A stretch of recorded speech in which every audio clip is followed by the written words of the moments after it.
Okay, so welcome to this video where I'm going to be talking about 5 steps to healthy freedom in the area of food and the area of eating. And why is this important? Because we don't want to be held in bondage to anything. And if you feel that you are going around in circles, you can't stop thinking about food or dieting or your weight, and you just don't have a sense of freedom in this area, then this video is for you. I believe these 5 steps are really important, and it's really important that they happen either consciously or subconsciously so that you can move through them and find freedom in this area.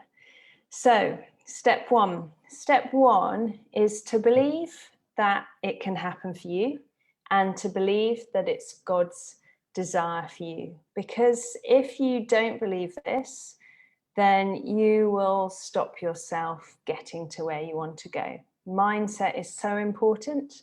What you think actually dictates how you behave, what kind of lifestyle you live, what kind of habits you acquire, and what kind of choices you make. So it all starts in the mind. And if you don't believe that it will truly happen for you, if you only believe that actually it will only happen for other people, then you're probably right. It probably won't happen for you.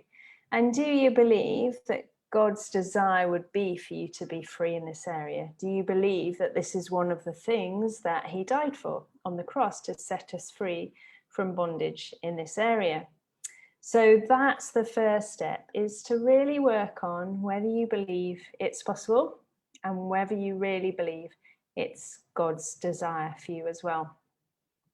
Okay, moving on to step 2.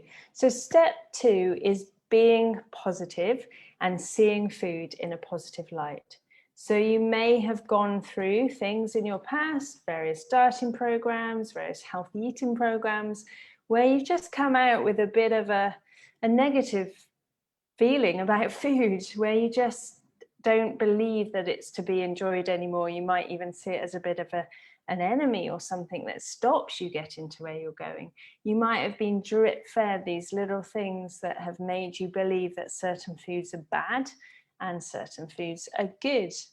Now, no food is inherently bad. All food can serve a good and a healthy purpose, whether that's nutrition, energy, or enjoyment. Okay, so the next step is to get back to food being good, food being positive, not thinking about all the things you can't have, but instead thinking about those things that you can enjoy and make the most of. Okay, step number 3, finding out why you're really treating your body the way that you are, so, and not how you want to. So this could be habits, this could be quite shallow level, nothing deep going on, but quite habitual. It could be emotional eating.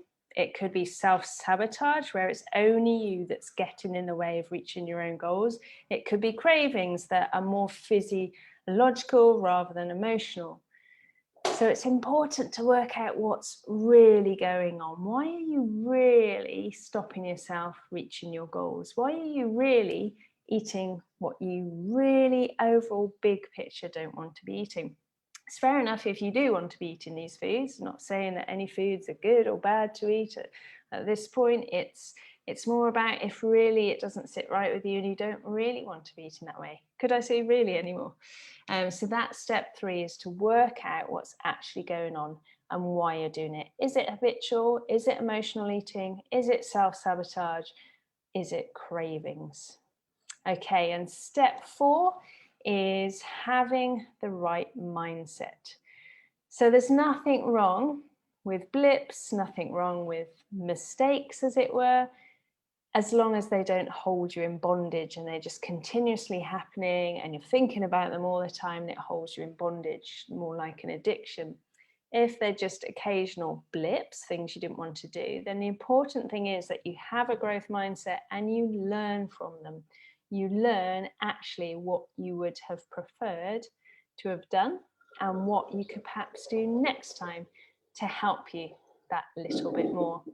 And step number 5 is having the tools that you need. So is that more education? Do you need to do a bit of research about what suits your body better? Do you need to find some new recipes? Do you need more support, more community? Do you need to follow a program of some description? Do you need a coach? Do you need a personal trainer? Do you just need a friend you can talk to? That accountability? What is it that you need? What are the tools that you need? And I believe when you've got those 5 things in place and when you work through them, you will find freedom in this area, and you won't be thinking about food all the time. You won't be thinking about your next meal. You won't be on a diet and off a diet. But it's important to work through those steps. If you're interested, I'm doing a webinar next week, which I will pop into the comments if you're watching on Facebook, or you'll be able to find it below if you're reading the blog or watching the video on the website. Okay, and it's called Stop Dieting and Let God Take Control. So if you want to come along and hear more specific techniques and tactics to stop that dieting process and have freedom in this area, then come along and find out what I have to say. Lovely to be with you. Take care, and I will speak to you all soon. Bye-bye.